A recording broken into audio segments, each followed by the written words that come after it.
Good morning. It is the breakfast program. Scott Driscoll is on the line. Scott is Executive Director of the Retailers Association. We invited him on the program to make comment about, well, the state of the economy, in particular, of course, the recent rate cut. Good morning, Scott.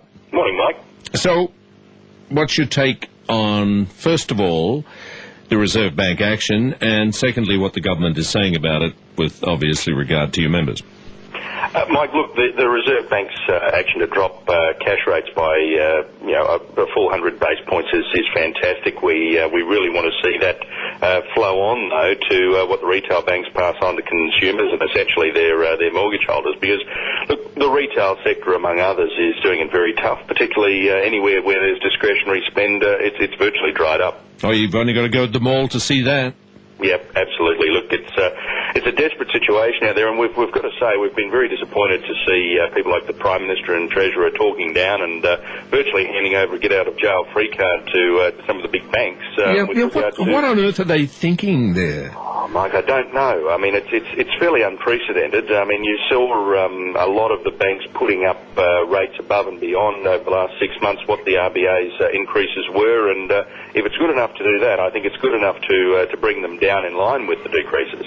Well, that's right. And, I've said this before, and obviously I'm just old-fashioned and sentimental, but it was my understanding that politicians are supposed to be there for us, not to excuse large corporations, particularly here in Australia, where they basically have the whole the four banks have the whole show themselves. Yeah, look, absolutely, and there's people doing it out there very tough. I mean, when you're in the retail sector, you see it up close and personal. These people are your customers. Oftentimes, in many towns throughout Australia, they're friends of the owners and staff of these places, and you can see it. And things have dried up very substantially. I mean, I don't know when the Prime Minister last made a mortgage repayment, but a lot of people are very squeezed out there, and it's certainly having a very dramatic and negative flow-on effect to the rest of the economy. Now, hard hit we already mentioned retailers, you want to buy clothes, never been a better time, they're cheap as. Electrical goods, I haven't bought anything substantial for a while, but they're fairly hard hit apparently.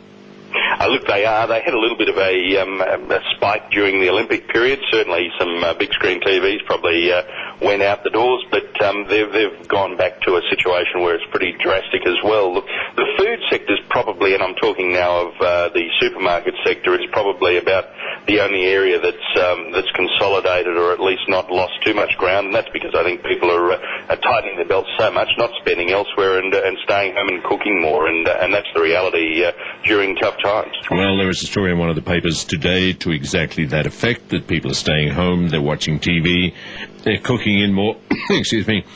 But in any event, I mean, you got to eat. You got to go to the supermarket. On the other hand, you can cut down on discretionary spending by not getting that cup of coffee or not going out to a restaurant when maybe you used to once or twice a month.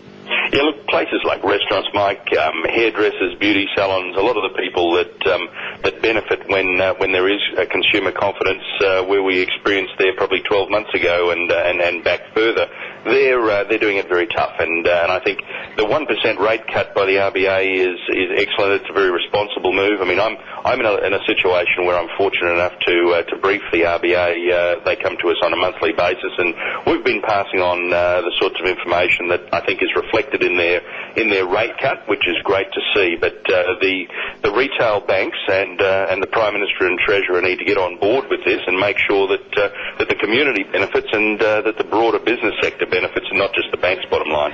I've been talking this morning about Wayne Swan's comment about, yes, they'll pass it on when things get back to normal. I think normal has been redefined. I presume that you are hoping on behalf of your members that things would go back, at least in retail sales volume, to the way they were. How long before that is likely to happen now? That's really going to turn, I think you're right, and back to normal sort of redefined, but it's going to turn around when business and consumer confidence turns around. Consumer confidence particularly has to be the first to spike, and that's where you're going to get, when these rates are passed on in their entirety, you are going to get that sort of confidence back. So people need to see a trend in the right direction before they start to spend again. I think the last 0.25% decrease was very much used up in consolidation and debt reduction, and we haven't seen that work its way back into the economy.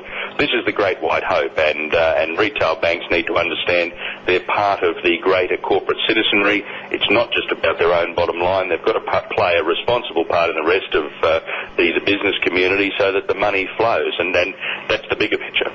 Look, I agree with that. What do I know? But that seems to me to be exactly the case. Enlightened self-interest. We're all swimming in the same muddy water.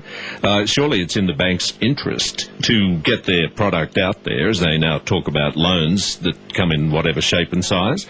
Isn't that going to have a flow-on for everyone, including the banks, better than just taking 0.2% out of the 1% cut? It does, Mike, and that's the thing about sending the message, and the banks have the opportunity now to send the message to consumers. Look, we're on your side.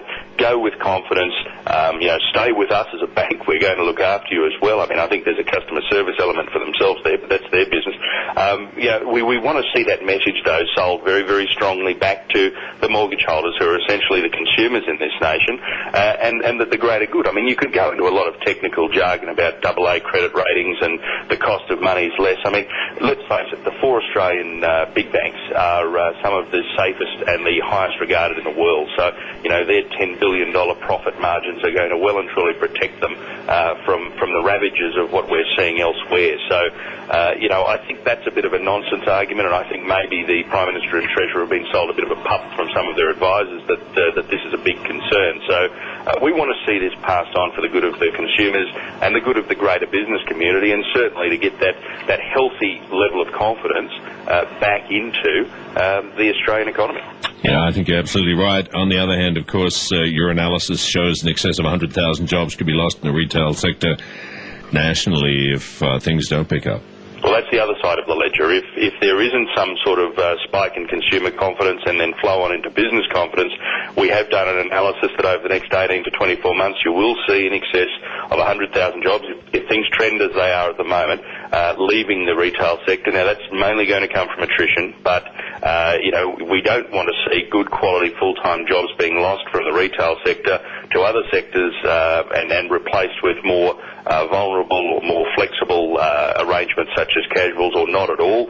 We want to see quality people retained and re-employed into the retail sector for the good of consumers and for the health of the sector as a whole. Scott, appreciate your time. Thank you very much. Thanks, Mike. Scott Driscoll, Executive Director of the Retailers Association.